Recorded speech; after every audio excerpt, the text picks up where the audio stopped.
Hello, everybody. It's Andy Smith with this week's Book Look. I am a 34-year veteran of the comic book industry, and every week I pull a book off my shelf, go through it page by page. If you dig it, you can try to find it for sale, or if I can find something, I'll post the link in the description below. Thank you for joining me. This week's Book Look, the comic strip book. Hints on how to make your own adventure comic strip. Guys, I got this from a used bookstore. Scholastic put it out. I got it from a used bookstore a few weeks ago. Finally had a chance to look at it. I will admit, when I first picked it up, I saw this cover and I thought to myself, oh my, this is probably going to be bad. I don't think whoever drew the cover drew the insides, because the art on the inside is actually kind of cool. And for a very thin book that Scholastic put out, spiral bound, it's all black and white. It's actually kind of cool. So let's dive in. Peter Foster. I don't know if Peter did the artwork and stuff. If you look up in the corner, I paid $4.95 for it. Love used bookstores. So the book came out in 1993, 32 years ago. But you can kind of see right out of the gate, this is kind of cool. This does not look like the same guy that drew the cover. To my father, Harry. Special thanks to James L. Kemsley. Just trying to see. Jam for samples from both in this book. I wish to thank James Kemsley, writer of the Sunday strip Valentine, and Derek Warren, writer of Shannon, for samples from both in this book. So, I don't know. Deep dive, maybe. I don't know. But that's kind of cool. I mean, this book, for 64 pages, covers a lot, as you can see. Now, the problem is it doesn't go in depth, but it's a good little primer. Now, this stuff looks like it was drawn by whoever drew the cover. I'll say that. So story strips, just talking about, comic books, whatever, stuff like that. Your choice of character, unlimited, yep. You could even choose your hero or heroine from everyday situation. Now, this artwork looks different from the cover. It almost has a Will Eisner feel to it in some areas, but something about the cartooniness of it, the boldness of the lines and stuff, I just really dig. Story and script, a little bit about what goes into a story and such. Like I said, the book doesn't go into extreme detail. It just kind of gives you a basic understanding. This is cool, going into the writing process, using maybe note cards and stuff, and on each card, just write down basic points and such. And then you can have it evolve further along.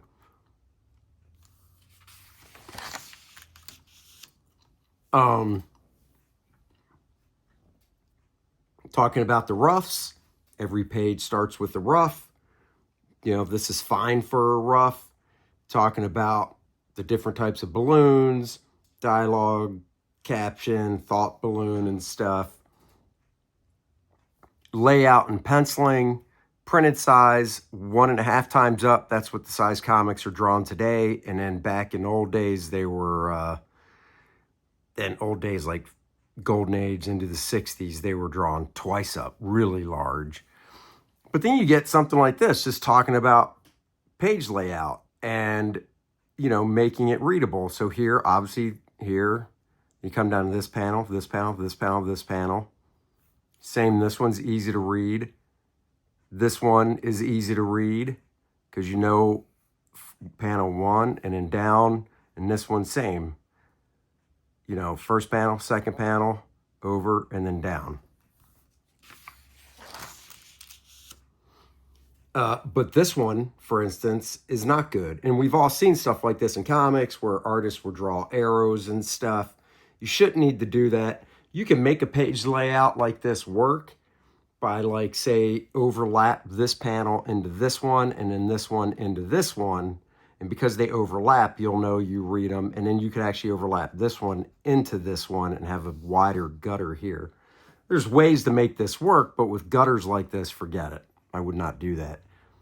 However, this is kind of cool, the way this is laid out. And I really like the black spotting and stuff in this. Well, and this is well with the cliffs and such. Then he goes into lettering. Everything's lettered on the computer now, but back in the day, it was hand lettering. So, you know, I just love stuff like this. You can use a calligraphy pen, 0.08, if you want that type of lettering, or Pentel pen, back once again, 1993, Pentel pen, and then the rolling ruler. I still have one of these rolling rulers that I use. I love it. He doesn't talk about the Ames lettering guide like they do in How to Draw Comics the Marvel Way. That's a guide where you set it to the height you want of each letter, and then it automatically has the proper distance spacing between the lines of text, and you just rule across. This is good too, the amount of lettering. I mean, this is really, really good. Yes, obviously very bad. And we've all probably seen stuff like this. I mean, this isn't bad, and we've seen stuff like this more often than not, but I mean, this is good right there. You know, if you've got this much, this is like 3 to 4 panels. This much, you could break this into 2 panels, and then this is fine just, you know, as one. You know, basics in proportion and anatomy, nothing too fancy.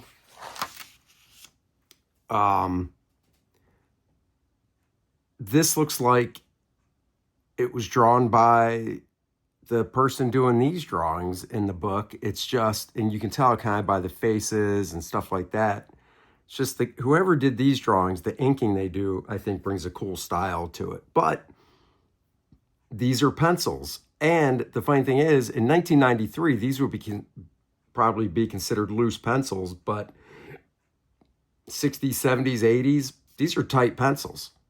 I mean, you give these to, if I inked this and then say Art to Bear inked it, or Aaron Lopresti, Scott Williams, just, you know, Norm Ratmond, all inkers and artists in their own right, we all will come up with something different. And that's what's cool when pencils are like this and not so tight to where it doesn't matter who inks it, it all looks the same. A little bit about making your figures more expressive and have more action. Quick little thing on foreshortening.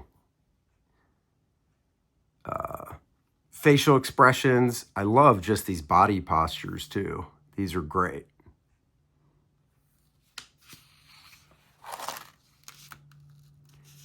Human emotion. And this is where I was saying, you know, something about this art style. Wow, that really reminds me of Aunt B. Is it Aunt B from Andy Griffith? I believe so. That reminds me so much of her. Like I said, something about this style. It's a nice mix between realism and cartoony. I mean, even without these tags of saying what they are, you can just tell. You get a great sense through the body posture and the acting and stuff. And that is what comic books are about. Tell it with the pictures. The text is just supposed to enhance. Inking. So this is kind of neat, going into a little inking here. You can kind of see the blue pencil below it and stuff. Not the best inking, but you know, it is what it is. Doesn't really say the specific type of brush and pen, just kind of talks about it. Like I said, this book covers so much that it's like 1 to 2 pages for each thing. So it's an introduction. So if you're like, oh, this is what it takes, you would move on to a book that had more information in it. And of course, in this day and age, there's so many books out there. Drawing Dynamic Comics by, oh, wait, Me. Great book. Go get it.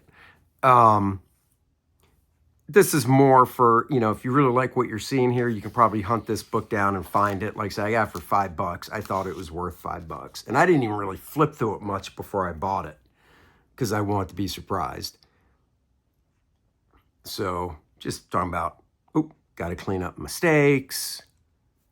Of course, you can patch a panel in all these old school ways. Now you just use Photoshop.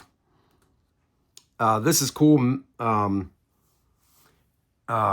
Stan Drake and The Heart of Juliet Jones, and then Neil Adams and John Byrne and other artists did this too, where they would find a background from a photograph, color photograph, and just photocopy it to really photocopy it with the settings so all the gray would drop out and it would be really high contrast. And then you could go in, white stuff out to pull some detail out, add some blacks to it and such, and just use it right in the panel. See, look at this. Isn't this very Will Eisner looking? It certainly is to me. Different types of cross-hatching and textures, so very cool.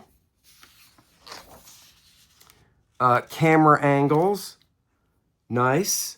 Medium shot, long shot on an angle, using a photograph, and then a close-up. So very cool. High and low eye levels as well. Bird's eye view, looking down on a scene. This is pretty much just a standard view, like you're just standing there observing. And then this, of course, is a worm's eye view looking up. Causes that is more dramatic. Panel shapes. This is kind of a Will Eisner too. You can do a window for a panel shape, a keyhole, or unstable. You don't have to do just straight up and down perpendicular panels like that. Then he does talk a little bit about newspaper strips and how they're crafted with cliffhangers and such.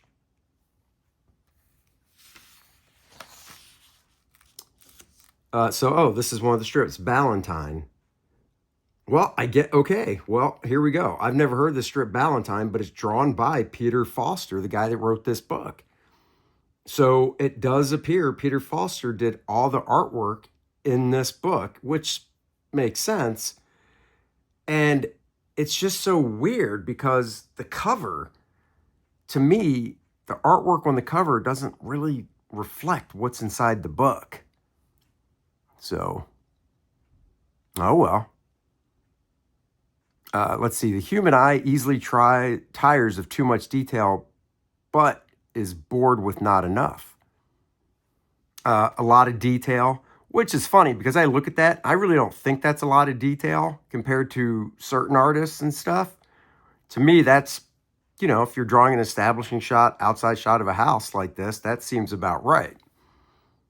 A limbo background. I mean, sure. It is pretty much standing in front of a bare wall. Depending on the inside of the house and stuff, you could have put some stuff back there, but that's fine. Simple background. Well, I mean, you're doing kind of a medium close-up. How much do you want to put back there except the necessities to kind of set the scene, a lamp, a mirror, or whatever. It looks like Margot Kidder from Superman in a way. Costume and clothing. This is neat. I like seeing, what this figure looks like with the clothing. What's more important, I would have put this first and then this, is seeing the pulls and stuff from the anchor points on the body. So you get a sense of how the wrinkles pull and the folds and stuff.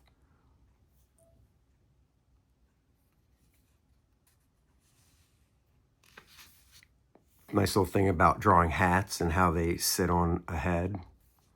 It's funny, this says wrong. To me, it's just It is, but it also gives me a cartoonier vibe to it. Like this one, I'm just like, oh my God, a dork's wearing a really tiny hat. Doesn't that kind of look like George Bush? Love this page. This is probably one of my favorite pages in the book, is this one with the wrinkles. It just shows it so well. And for, like I said, for this book that's really only touching on things in such a small introductory way, I think this is really nice. And then more, examples and such. Perspective, eye level, and vanishing points. We're at page 38. Almost every perspective book has the basic 1 point, 2 point, describes what a vanishing point is, horizon line and stuff. How to place the human figure, things like that. And then just examples. These are great. These are definitely probably traced off photos, but it doesn't matter. They look great.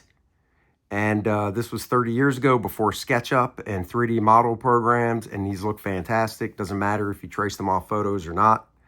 They look nice. 3-point perspective.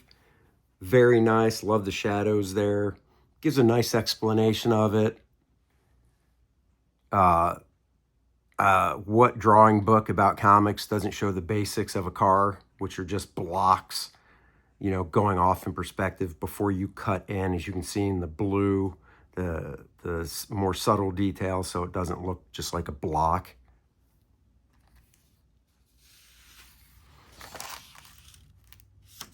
Visual reference. So true. You got to have good visual reference. That's kind of Roy Crane looking in a way. Another great car. Looks like it's a Jaguar. See, even says this Jaguar was traced from a photo. Look at that. It's great. And in this day and age, if you use 3D SketchUp and position the Jaguar, let's say the way you like it, and then save it as a JPEG, you don't just put that on the page for print. You ink over it so it looks like it's hand-drawn. That is the proper way. This photocopied picture can be used the right way, round or reverse left to right. You may need only part of it for your picture. So there you go. These trees were drawn, but a lot of these buildings was from a photocopied picture, and he probably even went in with whiteout and ink and stuff too. That is a great way to do it. Talks about silhouettes. Silhouettes are fantastic. They set mood. They're evocative. I used to think they were shortcuts, but they are not. And of course, background and settings. Oh, this is cool, talking about shadows. I wish it went in more. I still have a problem when it comes to throwing shadows and casting shadows and stuff. And then lighting. I love the basic rough. People will see a finished face with great lighting on it and go, oh, it's so hard. Think about how it is. Super, super, super basic. And then adapt it to your drawing style and the type of faces and detail that you do. And this is drawn by Foster as well, the guy that wrote this book. So once again, nice art. I just don't understand. I harp on it, but that choice for the cover. Zipatone. Once again, everybody that uses gray tones like this does it in Clip Studio. But back in the day, you'd have to buy sheets of it. It was adhesive. You'd lay it down, cut it out with your knife, and then gently pull up the pieces you don't need. Lots of different patterns. So... and then there was even some that you could just rub on. It was called burnishing. And, once you got done with it, you could get different effects and stuff. Panel border frames can be left out altogether. That's called a vignette. Works nice. Give it a little bit of effect to it and stuff. He kind of talked about that. Love this. Man, I love these ink lines. It's kind of Klaus Janson-y in a way. With a little still Will Eisner. Oh, look, Eisner, he mentions right there. Talks about pacing. So there you go. Accelerated motion. 2 panels. Pitch, boom, hits the ball. Slow it down with lots of panels. Just slows everything down. Will Eisner's book on sequential storytelling really delves into this. Great. Talking about composition. It's the placement of shapes in a frame. How to Draw Comics the Marvel Way did this too. They did gray instead of this blue, but they would take existing panels and put like the overall composition through it using a gray tone, not blue like this. But when you're doing your thumbnails really small, it's good to just do stuff like this and then fit in the art and make it work. Because if it works small and has a good composition with just I kind of wish he just showed the panel frame with just the blue in it and nothing else next to it so you could see it, because I think that would really hit it home as well about composition in your panels. And here he's just talking about analyzing horizontals and verticals and stuff, and you do that and you can get the sense of motion and action and whatnot. Yeah, I mean, great. Foreground, middle ground, and distance, of course. Yeah, 3 talking heads, really dull. Oh, look at that. And look how rough these are, and it gets the point across nicely. Getting to the end of the book, he goes into talking about grouping figures, and here you go. This is a great thing. This is what I was talking about, showing just the composition with the overall big shapes. And you can see each one of these works nicely when you look at it next to the finished art. Special lighting to add emotional tension. This is great. Real heavy rain. I mean, that's freaking awesome. This gives you a great sense of mist and fog. So a lot of this stuff people just do on a computer now, but man, Joe Kubert was just one of the best at just doing it on paper like this and getting all the different elements across.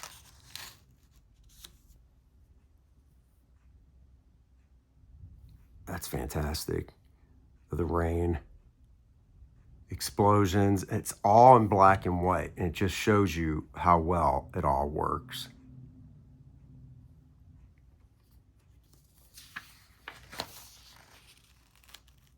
Now, talking about dramatic lighting and such.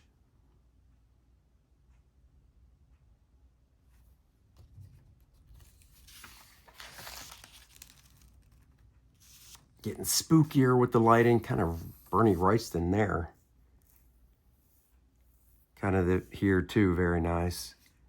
And, you know, that is it. He ends it with, try to have all your characters show their correct age. That's that. Once again, not even a full page about showing the correct age, but just enough. And then further reading, there you go. Will Eisner, Comics and Sequential Art. Great book. I have it. How to Draw Comics the Marvel Way, of course.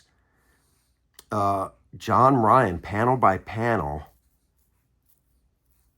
The cartoon book. I don't have that. Jerry Robinson, the comics. That's good. Pascal Herdeg and Pascal, the art of the comic strip. I've seen that. I don't have it. History of the comic strip, don't have. Bern Hogarth, Dynamic Anatomy. There you go. I mean, that's a good list. So guys, do you see what I mean? You never know what you're going to find at a used bookstore. This grabbed my eye. Even with that, that is just awful. I'm sorry, Peter, if you drew that. It just doesn't look like the other stuff inside this book of your art. And yeah, but I think this is cool. 64 pages, just hitting all the key points and stuff. I hope you guys enjoyed it. Guys, Cordrath, The Awakening is shipping out daily. We are about at the halfway point of fulfillment. Some of you got your packages and have posted on social media. Thank you so much. If you haven't got it yet, don't worry. It'll be there before you know it. And of course, go sign up for the next book from myself and Dennis Turner and the World of Kordrath. And that is Lilineth, Infernal Conflict. Go sign up. Link in the description below. Please hit that thumbs up. Takes you 2 seconds. Helps out with the algorithm. Subscribe to the channel. Like it. Share it. Love it. Love you guys. Be safe. Talk to you later. Bye-bye, everybody.